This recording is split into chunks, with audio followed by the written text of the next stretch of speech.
this meeting to order of the City of Montpelier Development Review Board for Monday, November 4th, 2019. My name is Daniel Richardson. I serve as chair of the board. The other members from my right are Rob Goodwin. Kevin O'Connell. Meredith Crandall, staff. Kate McCarthy. Claire Rock. Okay, the first order of business is approval of the agenda. There is one item of business, 81 North Street, the final plan review for a two-lot subdivision. Any additions to the agenda? If not, I will take a motion to approve the agenda as printed. So moved. Motion by Kevin. Do I have a second? I'll second that. Second by Claire. All those in favor of the agenda as printed, please raise your right hand. We have our agenda. There are no comments from the chair this evening. I will cover the fact that our next meeting is canceled under other business. Although I just did. Review and approval of the meeting minutes from October 21st, 2019. Myself, Kevin, Kate, Rob, and Michael were present, so we have just enough to form a quorum. Do I have either a motion or any, well, let me start out. Do I have any corrections to the minutes as printed? Hearing none, do I have a motion to approve the minutes? So moved. Motion by Rob. Do I have a second? Second. Second by Kate. All those in favor and eligible to vote on the minutes from October 21st, 2019, please raise your right hand. And the minutes are approved. Good. That brings us to our first item of business, which is 81 North Street. If the applicant will step forward. And what I'll have you do is I'll have you introduce yourself, and then I'm going to put you under oath for your testimony purposes. Is there anyone else here who is here to testify on this application? Okay. So please state your name for the My record. name's Iric Stauffer. I'm the owner of 81 North Street, along Okay. with Sean Folks. So Iric, if, Yeah, sure. My name is So- Iric Stauffer. I'm the owner of 81 North Street, along with Sean Folks. thanks. It helps for a television audience, as well as these cameras are voice driven, so they actually move around when hear me. people speak and they're Got picked it. up by microphone. So if you raise your right hand, do you solemnly swear or affirm that the testimony you're about to give for the matter under consideration shall be the truth, the whole truth, and nothing but the truth under pains and penalties of perjury? I do. Thank you very much. So why don't you just give us a brief overview of any changes that you've proposed? We've reviewed as an initial sketch plan Yep. this application, but if you've made any changes, either minor or significant, Yep. why don't you? There haven't been any major changes. It's been surveyed, reviewed comments from the sketch plan review, and then upon receiving notes back from the final application and specifically the DPW notes that came back, I have a proposal here for the access. Okay. Too far from the seats, I'll get up. Okay.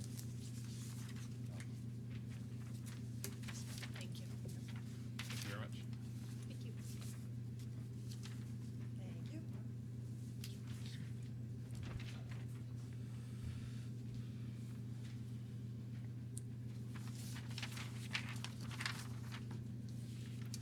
Okay. So, just so I understand, what you're proposing here is shared access? It's a single curb cut, but no easements involved between the two parcels.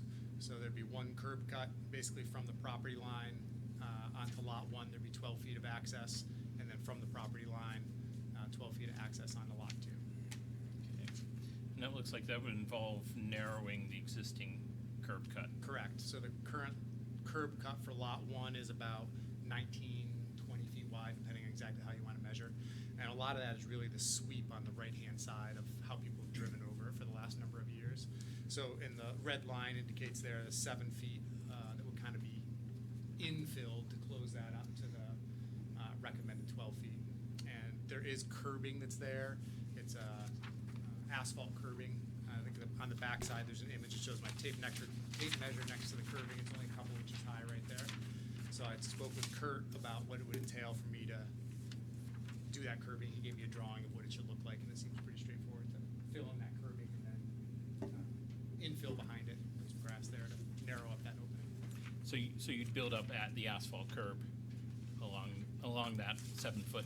Correct. Okay. Yeah, we build up curb and then infill behind it to grass that into. Okay, so just so I understand the otherwise, apart from closing off and narrowing the curb cut, Yep. the driveway on lot 1 would stay the same. Correct. But then the driveway for lot 2 would take that same, the new 12-foot curb cut and would go in whatever direction it would. Yeah, there's really only one direction it could go. Okay. But yes, it would basically parallel. It could almost immediately start to peel off, but it would, start at the same point. So I just realized that staff down in the office did not pull up the actual potential site plan in here for you. That was in a larger print. So I'm Okay. gonna go downstairs and grab that. Okay. Because I didn't realize I couldn't make it in. Okay. But I think you can keep talking. 'Cause Well- you're not quite there yet. We'll keep talking. Fetch. So, okay. And I presume the updated site plan will It shows specify. that drawn. It shows with- that drawn right on there, Okay. as well as setbacks and everything else. You can imagine our confusion on Yeah, having that. got it.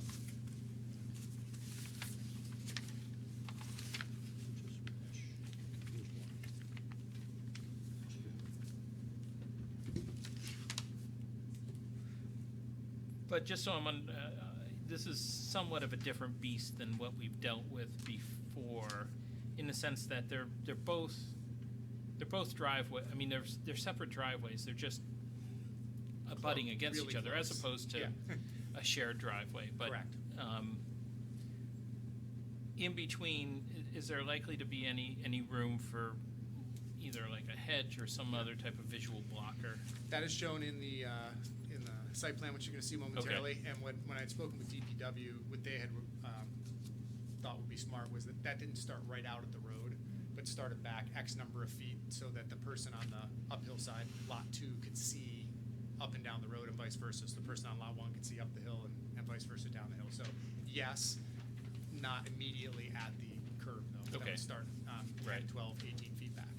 Well, that would be my concern as well. I think because one of the reasons why we have the shared driveway is that it cuts down, even if, and as the DPW comments indicated, even having them 5 feet apart is less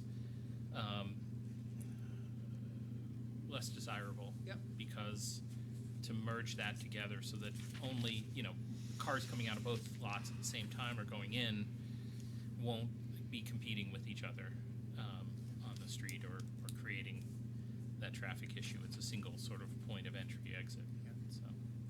Yep. So this document was submitted previously with the application. It should have been in your packets. What I'm gonna suggest, and you can vary it, is to pass it around here and then have Iric be able to have it to point to things, and you can call to have That'd it be pulled great. up if you need it. So I'm gonna start with Rob and then Go pass ahead. it down.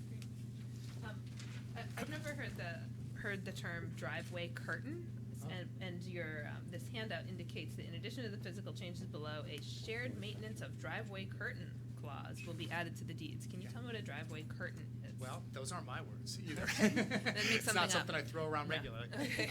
But driveway curtain, I would imagine, would be where those two driveways meet. And that, yeah, exactly. So the idea being that it's understood to both parties that these things, although they're on separate properties and individual, and there's no easements on anybody's behalf, that there would be everybody would be responsible for where those two driveways met the road, so that maybe one wasn't paved and the other was left potholed 8 feet deep, in exaggeration. So I think that's what the words are. I would leave up to my lawyer in the actual writing of the deeds, but I think that driveway curtain is that shared space of the road. Okay. Okay, good. Probably snow removal there too, so that you don't end up with a Yeah, someone's not plowing fancy on it. ice wall. Yeah. Great. Yeah. Okay, thanks. Yep.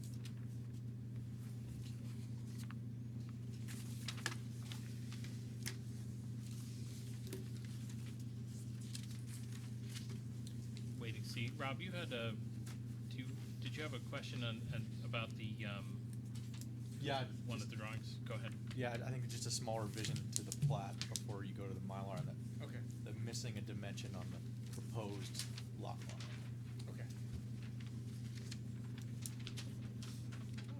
Thank you, Rob, because I missed that when I reviewed it when it came in. Yeah, and then I guess one other thing, and I'm a little unsure about this. I don't even know if we're required to show setback lines on the plat, but it does appear that the setback on the existing house lot per a corner lot should be a side yard at 5 feet. Yeah. Yep. Nope, that's right. I can talk to Richard Bell to make Richard sure Bell. he understands it as well if you want, Eric. Right. Because yes, this right now he said it as it looks like the rear instead of the side. Yeah. Thank you. Yeah, I was actually going to make that same point. I saw that same thing. You understand what we're talking about, which on lot 1, Yep.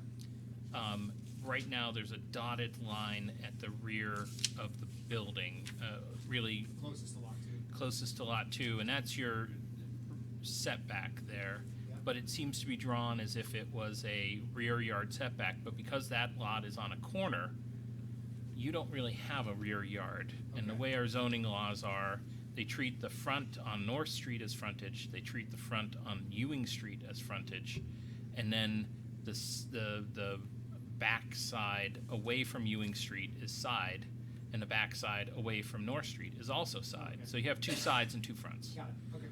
So I think you have, which is, I think, inures to your benefit, which Yep. is this is not rear, so it's not subject to the same rear setbacks that, say, lot 2 is going to face on the side opposite of Ewing Street. That is a true rear. Understood.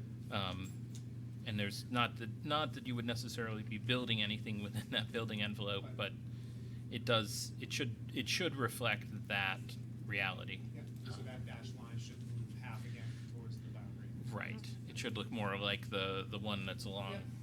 Understood. Thank you for mentioning that, Richard. Excellent. And And you're what? saying he's missing the dimension on the line, the actual lot, the big line. Right. Yeah. And so, just looking at this, sorry, let me pass this along to Kate. No, well, it looks as if on your map there is those little green Yeah. balls would be the hedgerow. Hedgerow or fencing, Between the two whatever. Yep. properties where the driveways have split as Yep. sort of a privacy, presumably so that the people on your lot 1 aren't staring immediately into the dining room of the people on lot 2. Vice versa, yep. We'll come back to the landscaping. Are there any other questions? And I realize Claire hasn't had a chance to look at the drawing as well. But are there any other questions about the driveway? I think that's pretty straightforward. I think so.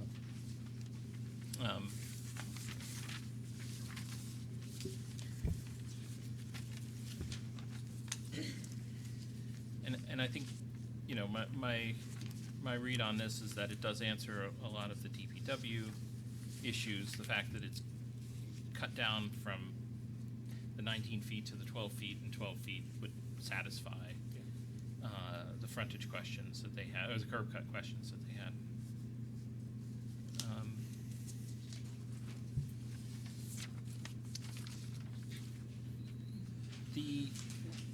There's no, or is there any proposal as to what you're planning on building on lot 2? There's not. Okay. It's, frankly, I'm not sure whether I'm gonna hang on to it or I'm gonna sell that, so it's a little bit, Okay. that's open. But you'd be looking to keep all options open with At what this you would point, put. yeah, yeah. And I will note that according to the staff notes that, you know, there is a possibility there could be up to 3 dwelling units developed there. And that's an option you would like to have available. Is that correct? I think, yeah, from my perspective, absolutely, I think.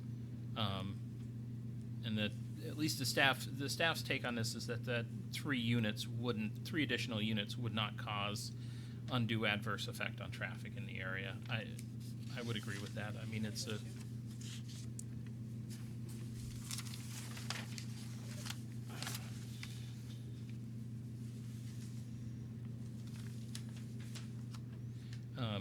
obviously, if you did create a 3-unit, there would have to be the requisite number of off-street parking.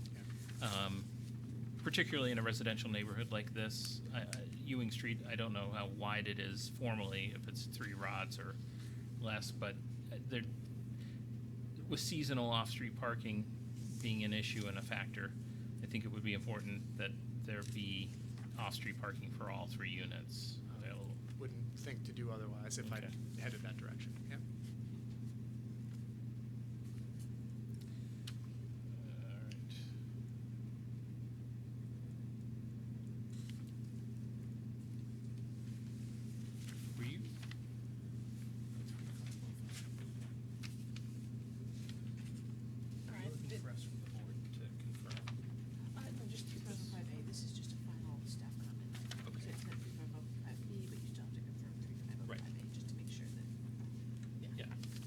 So we just have to, and I think we've largely done that. So under 3505A, which talks about,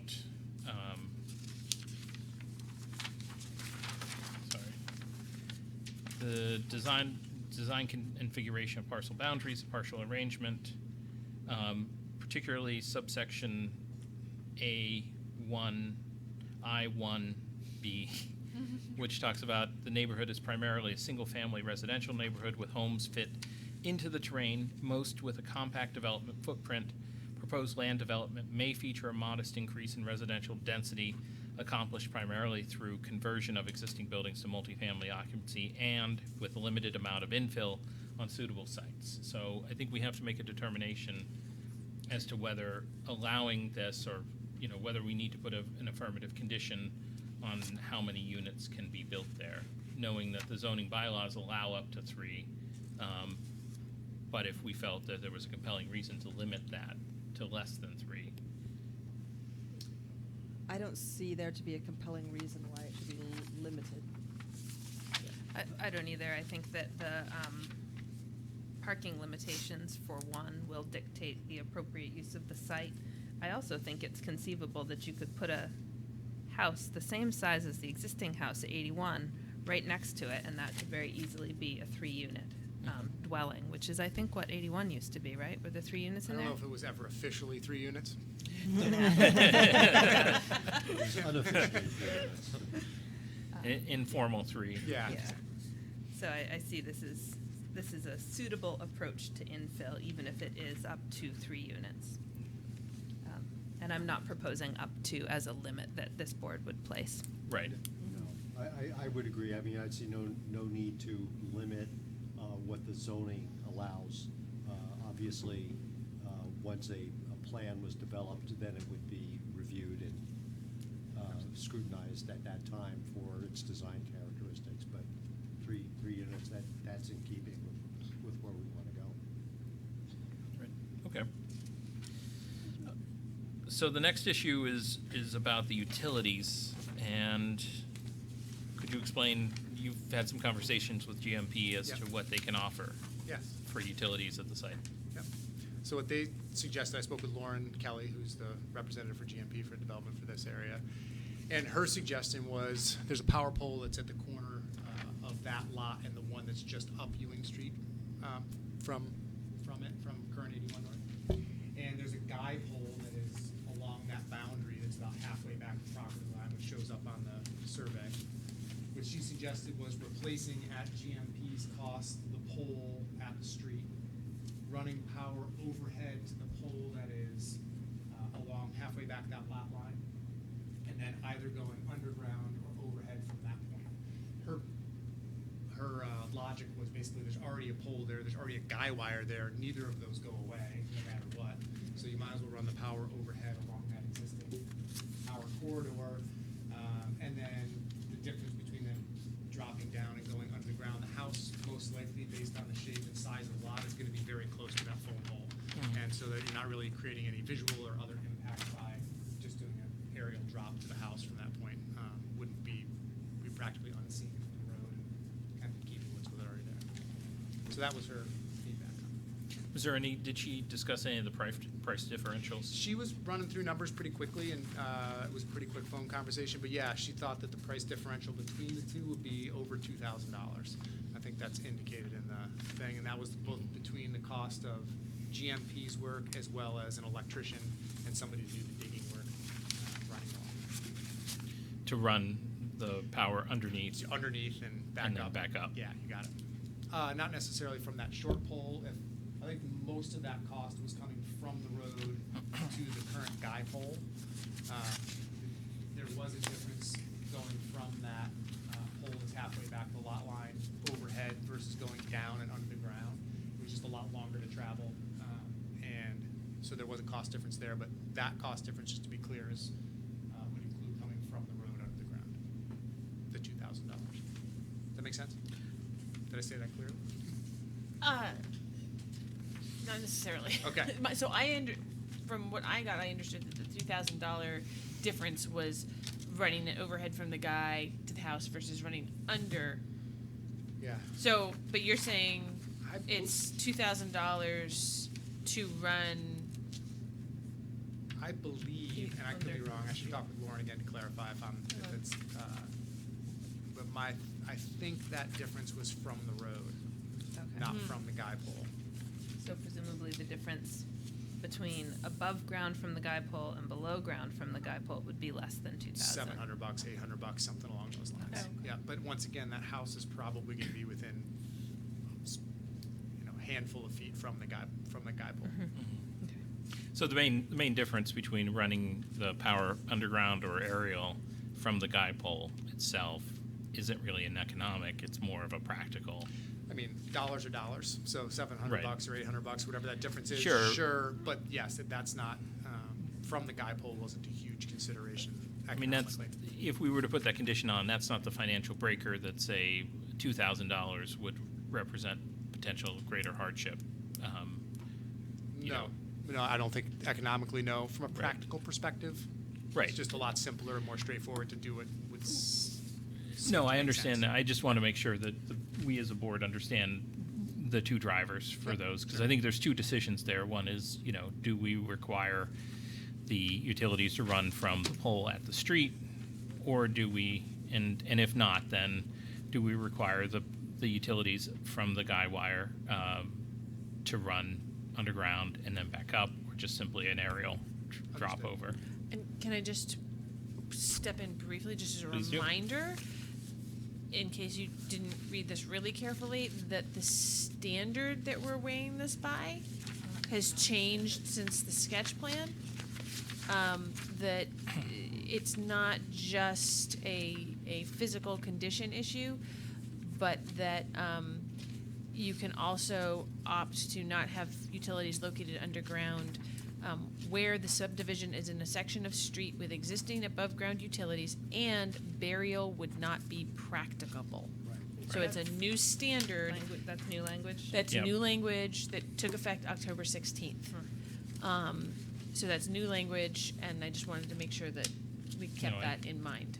I think that's a very good reminder. And I think that's where I was going with this as well, because I think they're two different decisions. And given the practicable language in the newly revised statute, that certainly indicates that we should be looking at practical considerations, not just simply running underground because we have to or want to, but what's most practical. Any other questions on the utilities, or? Okay. All right.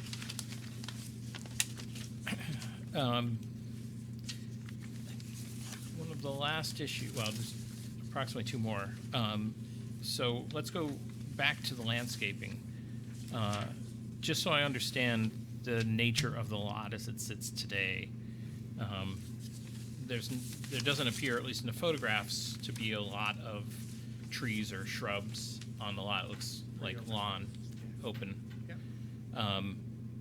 You're proposing to add shrubs. What, any particular size, style, conifers? I hadn't gone that deep, mostly because that lot hasn't really, whether it's gonna be somebody's single-family home or somebody develops it, me or someone else, as a 3-unit place, and I think there's enough gray area there as to what's gonna happen with it. I wasn't gonna propose a specific shrub or size or spacing. Right.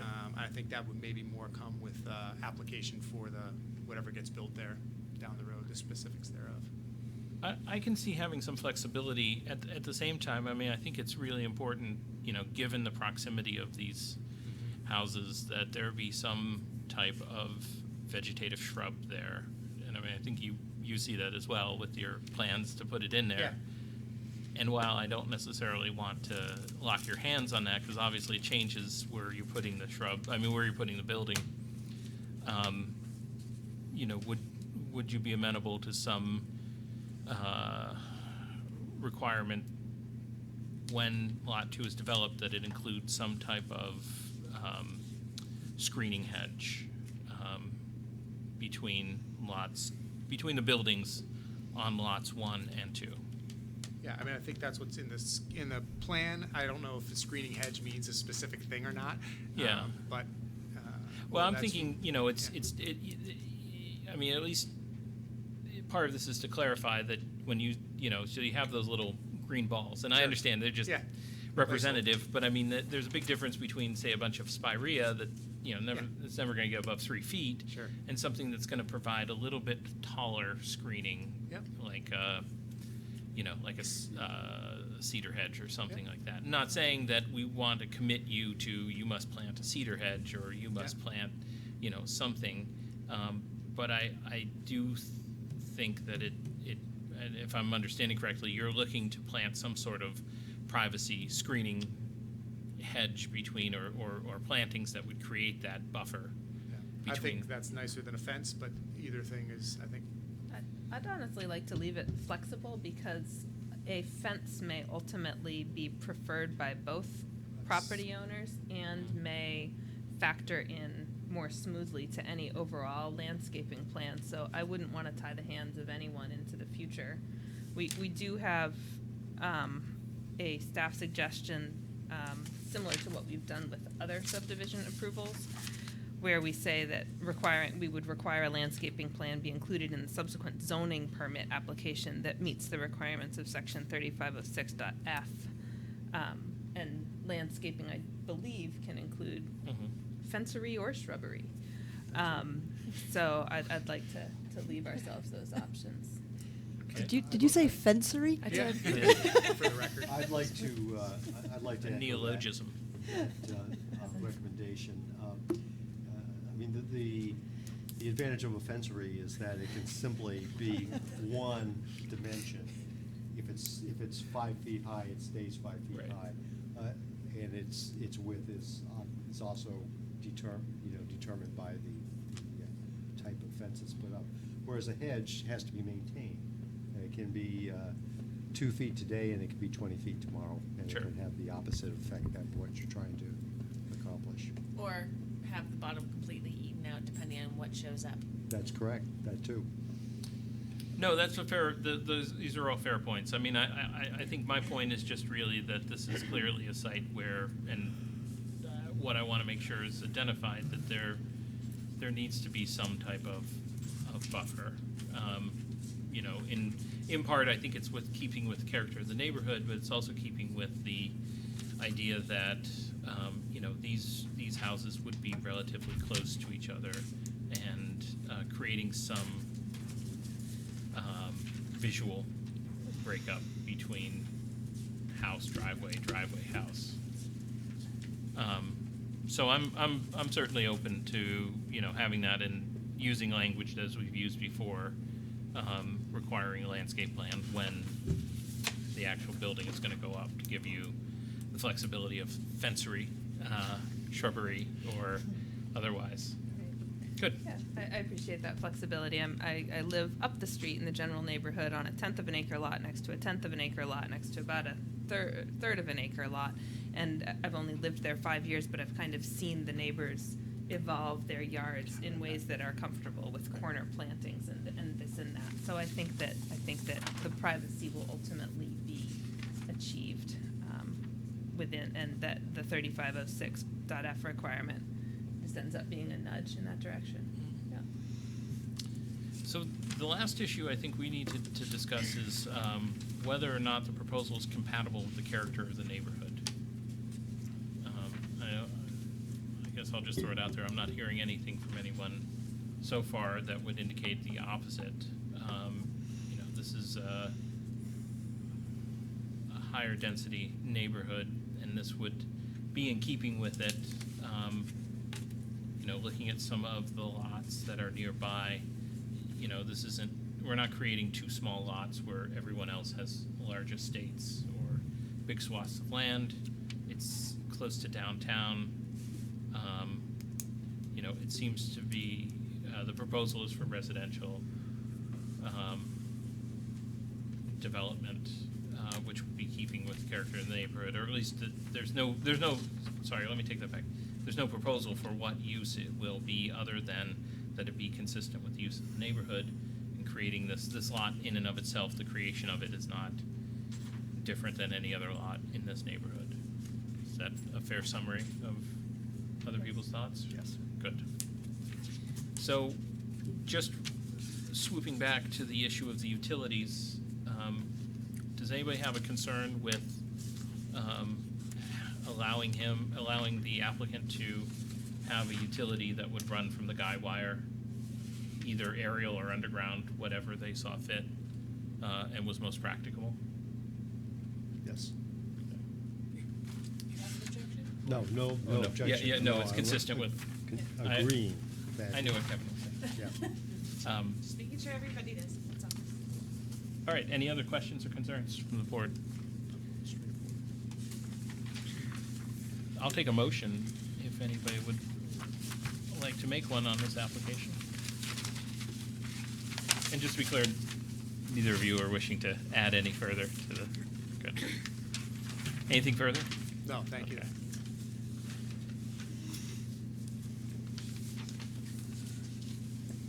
Mr. Chair, I move approval of final subdivision review at 81 North Street, with, as presented in the application dated October 7th, 2019, subject to the following conditions of approval.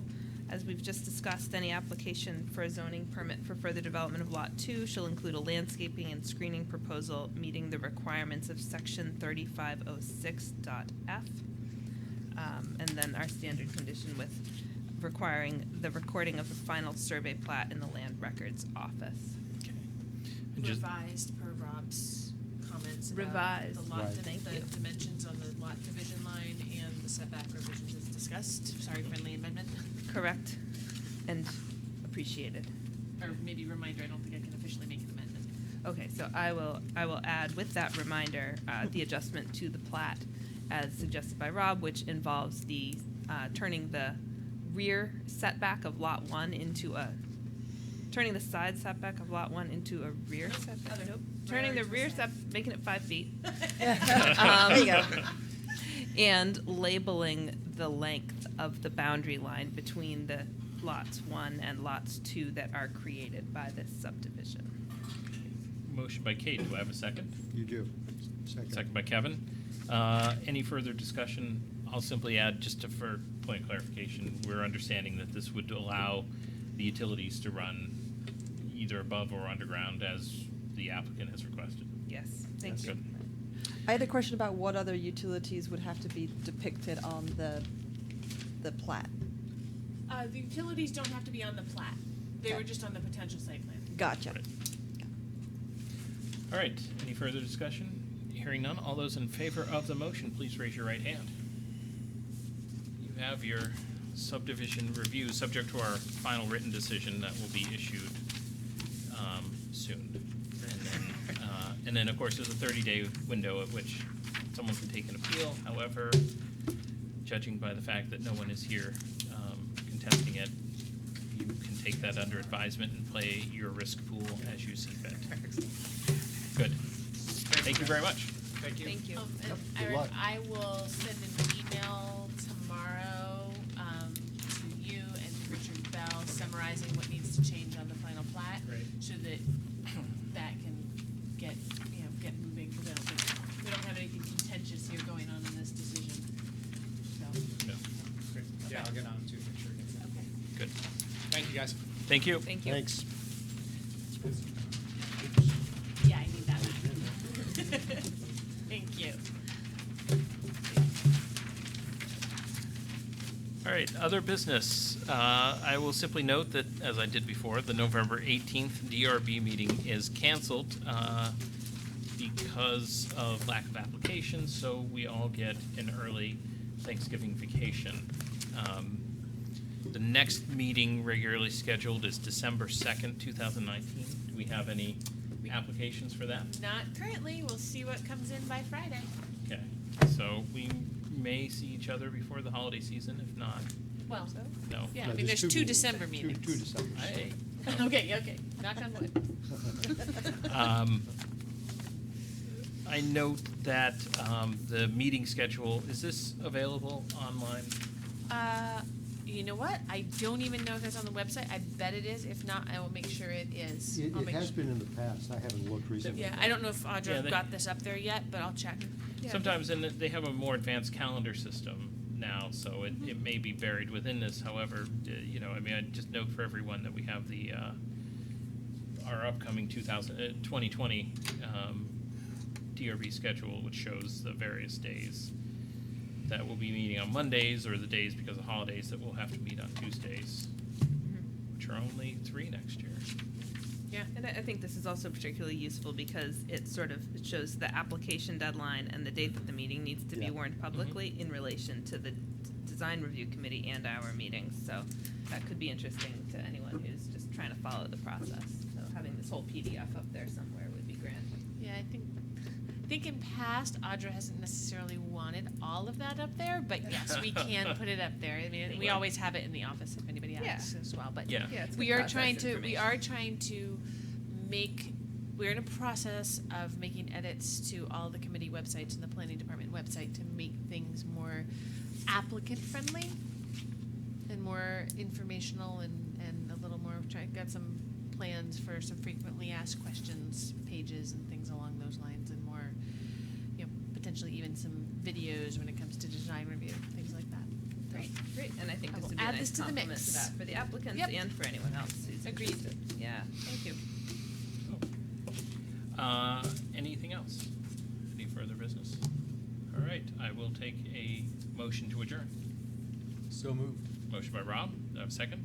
Second. Second by Kevin. All those in favor of adjourning, please raise your right hand. And we are adjourned. Thank you all very much for participating.